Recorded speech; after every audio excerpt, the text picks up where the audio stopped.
I learned something the night I finally walked away from him. Some men don't stop hurting you until they realize they can't reach you anymore. And my ex? He only realized that after he watched his entire world crumble in a way he never saw coming, because the knife he'd spent years twisting into me ended up in his own brother's hands. Before I take you into this emotional storm, a story about betrayal, self-worth, and the kind of revenge that hits a man right in the place he swore was untouchable. Take a second to like this video, subscribe, and drop a comment telling me the wildest revenge you've ever seen. Stories like this, they remind us that karma doesn't always work fast, but it always works beautifully. I used to think cheating was something you could recover from. I don't think that anymore. Now I think it's more like erosion. Slow, silent.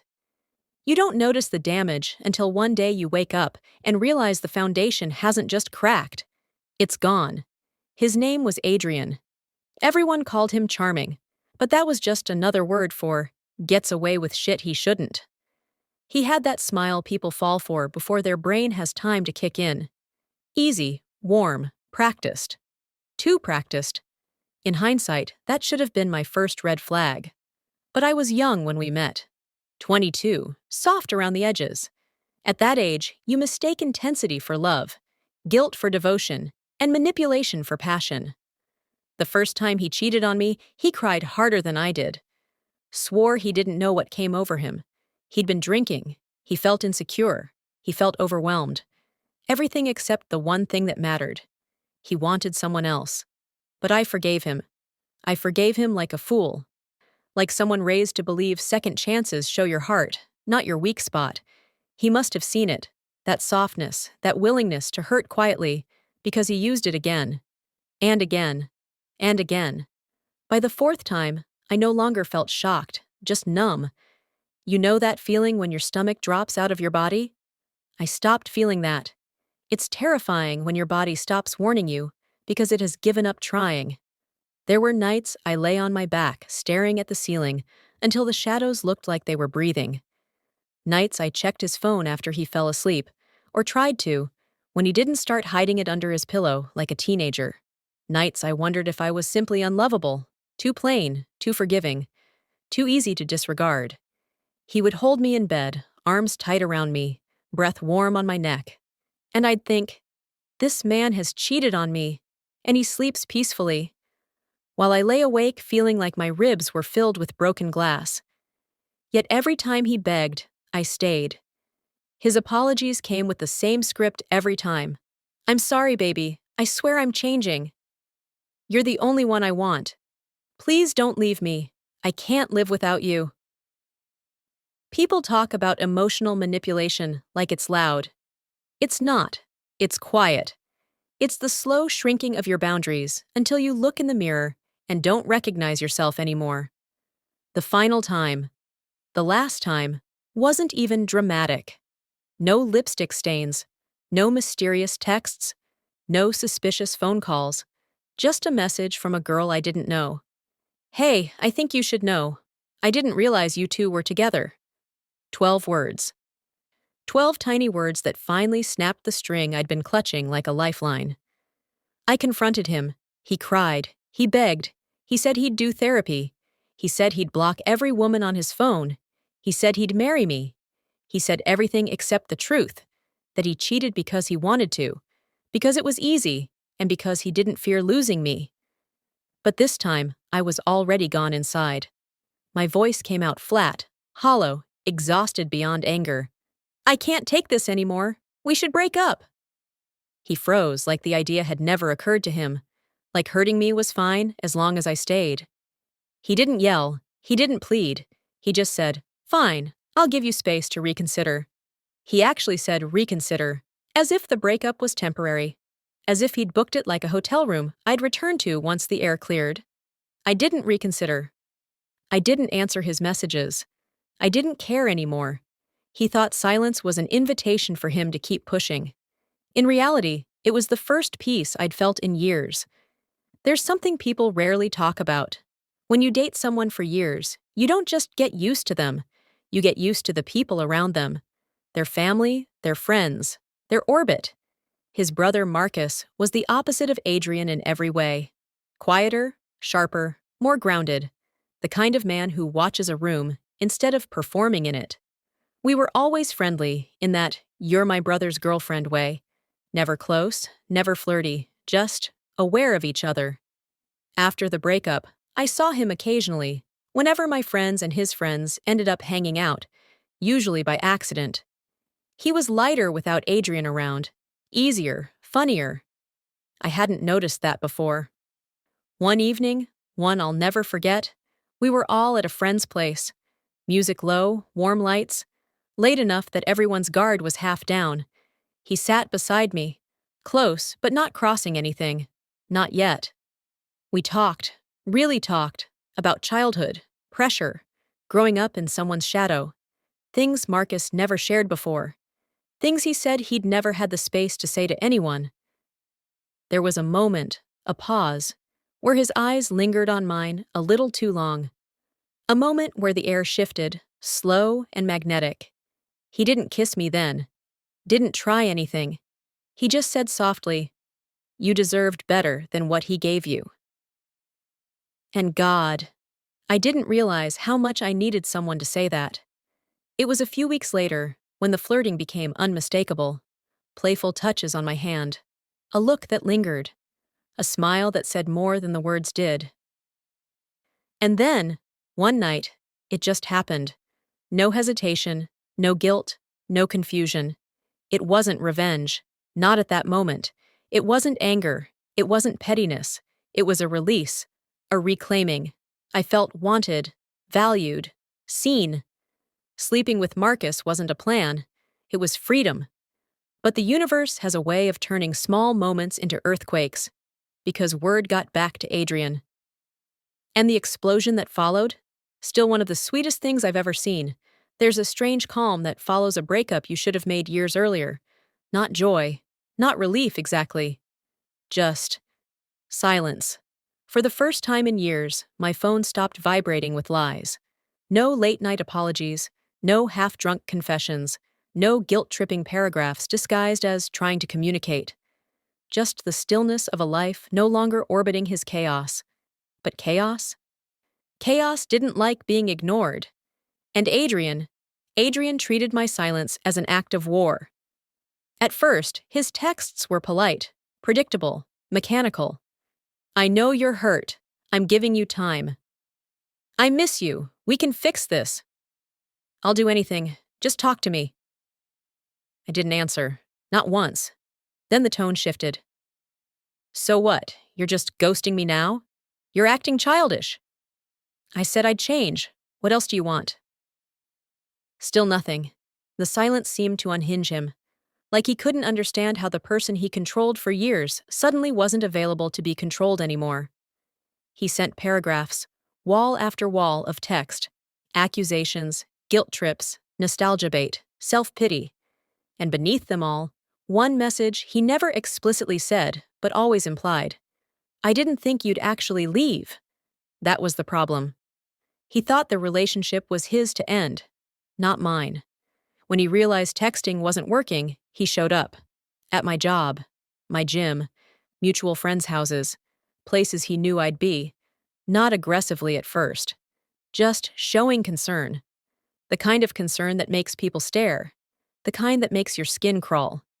He'd hover by the door, pretending to hold something. His phone, his keys, whatever, while scanning the room for me. Sometimes he'd smile like nothing happened. Sometimes he'd look wounded, like I was the villain. One time, I overheard him telling someone, "She's just confused. She always comes back." Confused. That word stuck to me like tar. He didn't think I was gone. He thought I was lost. Around this time, the chemistry between Marcus and me grew harder to hide at group hangouts. Touch that lingered half a second too long. A shared joke no one else understood. The kind of eye contact that holds just a hair deeper than platonic. Nothing public, nothing overt. But people noticed. They always do. Mutual friends began to ask subtle questions. "You and Marcus seem close lately. Everything okay with you and Adrian? Are you moving on already?" moving on. Funny how everyone expected me to heal quietly in a corner, while Adrian had collected bodies like they were participation trophies. Still, I kept things with Marcus private. Not hidden, but protected. But secrets, even gentle ones, have a way of getting loose. It didn't happen at a party. It didn't happen through gossip. It didn't happen because I slipped up. It happened because someone overheard something, told someone else, who whispered it to someone who owed Adrian a favor. I wasn't there. But I've replayed the scene in my mind 100 times. Adrian learning I slept with his brother. I imagine the way his face must have dropped. The disbelief, the denial, the sudden realization that he could lose, really lose, in a game he thought he controlled. Some say cheaters don't love you, but it's not that simple. Some cheaters love knowing you'll stay, love the version of themselves they get to be when you're forgiving them. Adrian didn't love me. He loved owning the narrative. And suddenly, I'd rewritten it. I got the story later from 3 different sources, each version slightly different, but the core details never changed. Adrian stormed into their parents' house like a man possessed. Didn't knock, didn't greet anyone. Just demanded, "Where's Marcus?" Marcus, apparently, didn't back down, didn't apologize, didn't explain. He just said calmly, "She's a grown woman, and you don't own her." That sentence snapped something in Adrian's mind. Something fragile, something entitled. He swung first. A blind punch fueled by ego, not aim. Marcus caught his wrist, pushed him back. But Adrian came again, sloppy, emotional, furious. Chairs overturned, a lamp shattered. Their mother screamed. Their father tried to separate them. Fists landed. One of them ended up bleeding from the nose. Another stumbled into the wall. Neighbors heard the yelling. It was ugly, desperate, humiliating.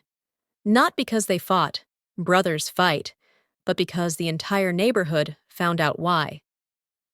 Adrian's reputation, the carefully crafted, good guy, misunderstood, charming persona, cracked wide open. And he couldn't blame me. Not this time, not even a little. This destruction was entirely self-made.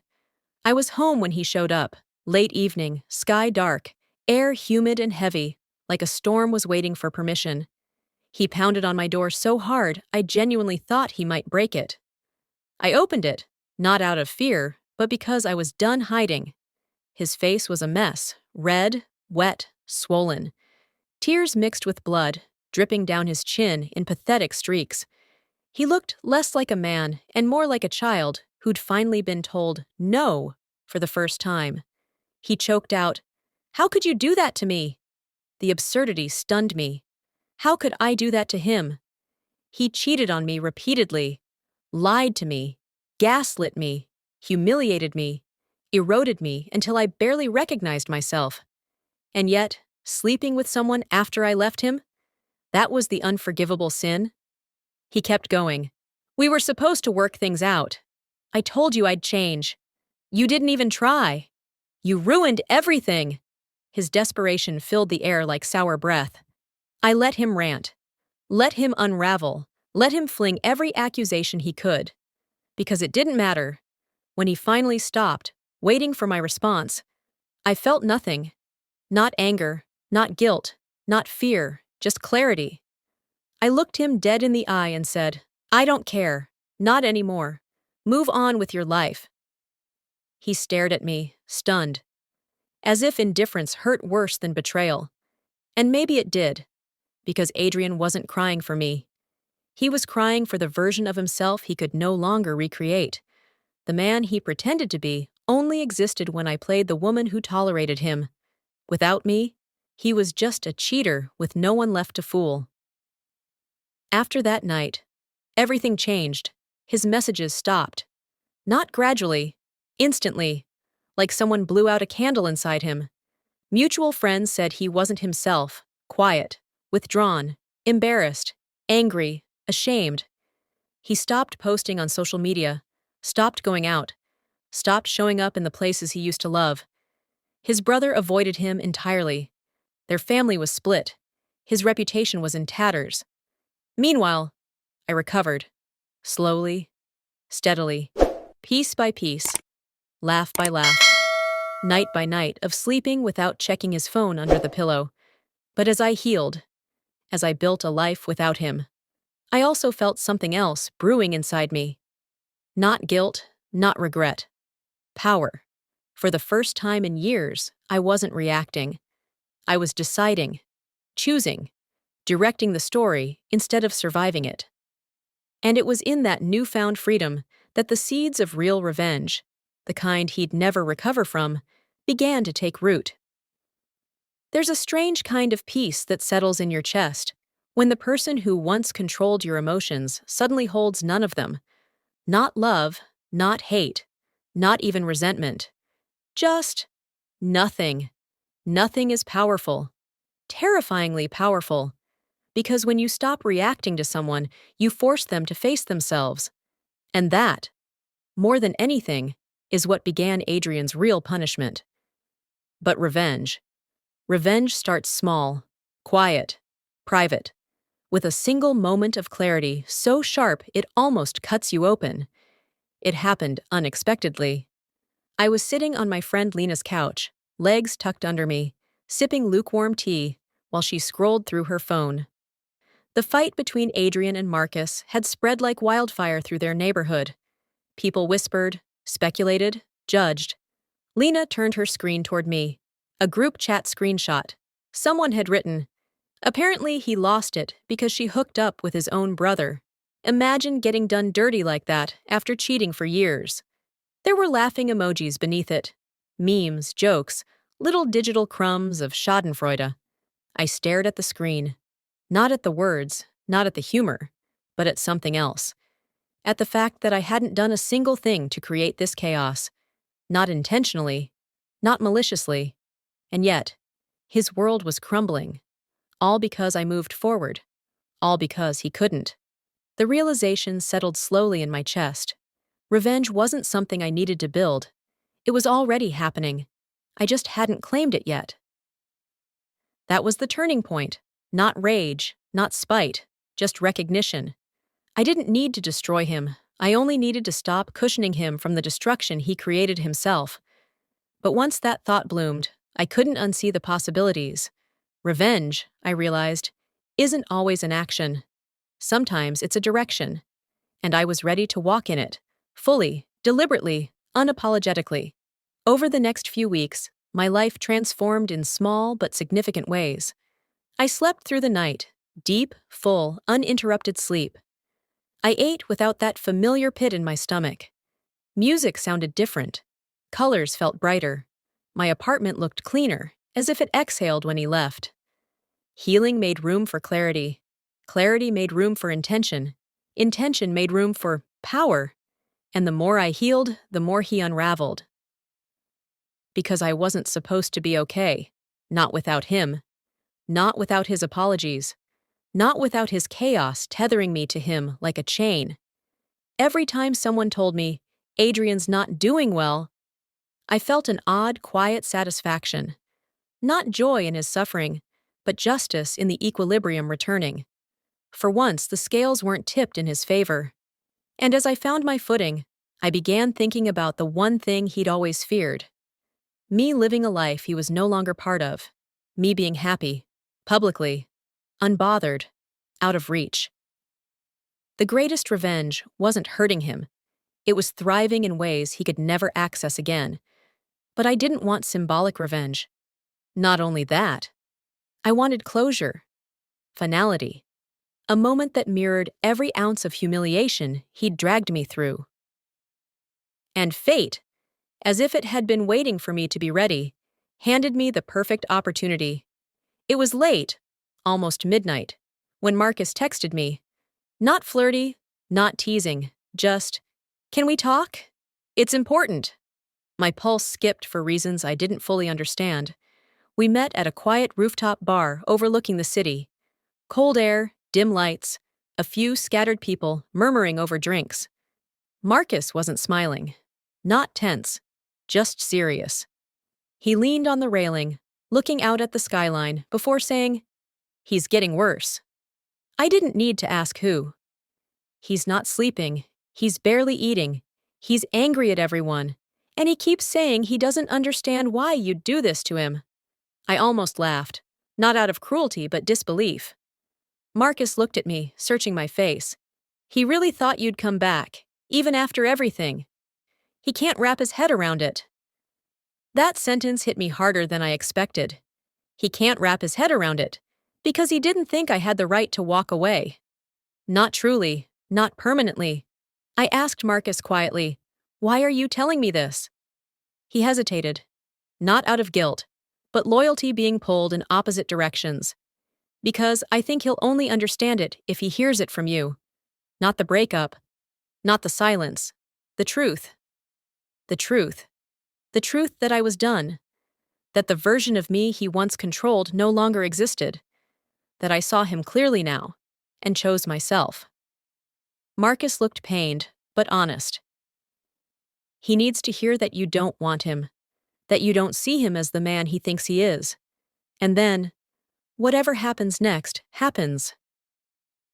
He didn't say it, but I heard the subtext. He needs to be broken in the way he broke you. He needs the reality check he's been avoiding, and it can only come from the one person he believed would never give it to him. I didn't answer Marcus immediately, because I realized something. This wasn't just a conversation. This was the moment.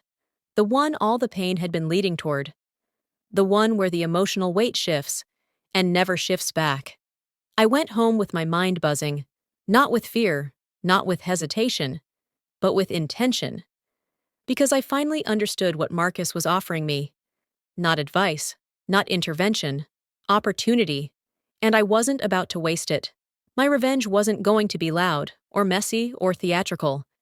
It would be personal, surgical, executed in a way that mirrored every wound he'd left on me, but reflected back with clarity. I sat in my bedroom, lights dim, phone on the nightstand, and mapped out what mattered most.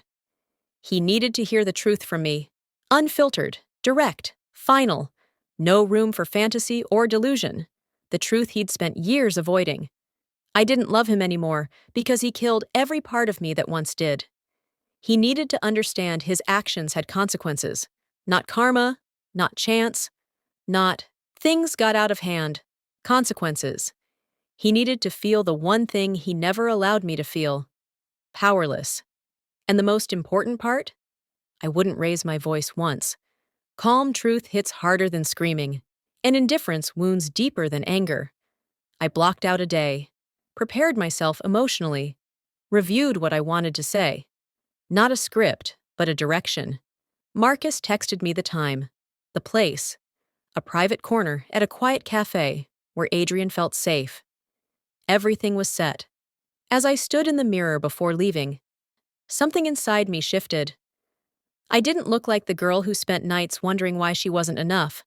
I didn't look like the woman who begged for honesty from someone incapable of giving it. I looked composed, centered, unbothered. A woman who survived him, and would never belong to him again. I grabbed my keys, my jacket, my resolve, and I walked out the door with the kind of power you don't shout about. You carry it. Because this wasn't just a conversation. This was the final strike. The one that would end every delusion he still had. The one he would feel for years. The cafe was quiet, almost painfully so, like the world itself was holding its breath. Marcus had arrived first, sat in the corner with his hands folded on the table, looking calm but tense, the tension of someone about to witness history quietly unfold. I walked in, shoulders back, head high, feeling every heartbeat echo in my chest. The air smelled faintly of espresso and something metallic. Blood, perhaps, or just the city. But it didn't matter. Tonight was about power, not smell or comfort. I spotted him immediately. Adrian, seated at the table opposite Marcus, fidgeting with the cup in his hands like a nervous teenager caught doing something wrong. Not just nervous. Frightened. A small flicker of recognition passed over his face when he saw me, but it wasn't recognition of me. It was recognition that the version of me he thought he owned no longer existed. He opened his mouth.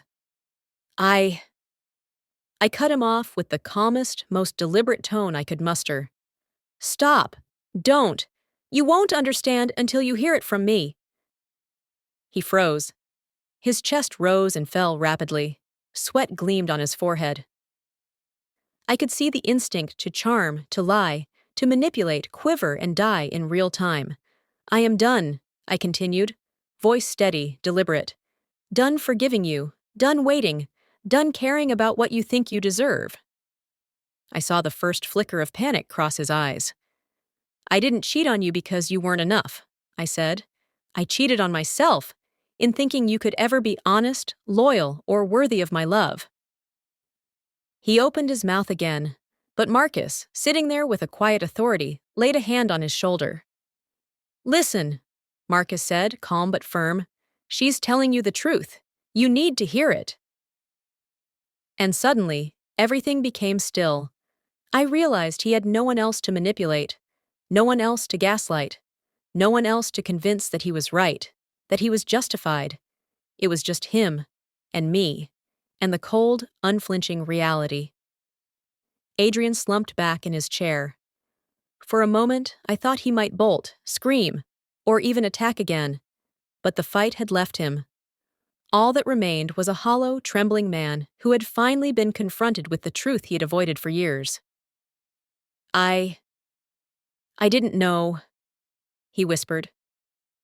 You did know, I replied, voice steady. Every time you cheated, every lie, every manipulation, you knew. You just hoped I wouldn't leave. You hoped I'd forgive you one more time, and I didn't. I leaned forward slightly, eyes locked on his. I am not coming back. I will not waste another second of my life on someone who doesn't see me, value me, or respect me. And Marcus, I nodded to him, knows this isn't a betrayal, it's liberation. His hands shook. Tears welled up, but there was no plea in them anymore, no begging, just realization. The realization that the life he thought he controlled, the woman he thought he owned, had walked away, fully, irrevocably, and thrived. After that night, Adrian didn't contact me again. Not through text, not through friends, not even by accident. Mutual friends told me later that he became withdrawn, embarrassed, angry, haunted by the clarity of what he'd lost. Marcus, surprisingly, remained calm, almost quietly protective, as though the scales of justice had balanced themselves, and now it was time to heal. I, meanwhile, started living in ways Adrian could no longer touch, laughing openly, going out with friends without fear of judgment or interruption, even dating, carefully, deliberately, without secrecy, without shame, without the shadows of someone else's lies looming over me. Every time someone mentioned Adrian, either directly or through gossip, I felt the subtle, almost imperceptible thrill of justice. Not revenge through cruelty, but revenge through life, thriving in a world he had no access to, free of the manipulation and lies. Here's the thing about revenge. It doesn't always come from violence, confrontation, or dramatic displays. Sometimes the most devastating, the most satisfying revenge is simply living a life they can't touch. It's waking up without dread. It's laughing without guilt. It's loving without fear.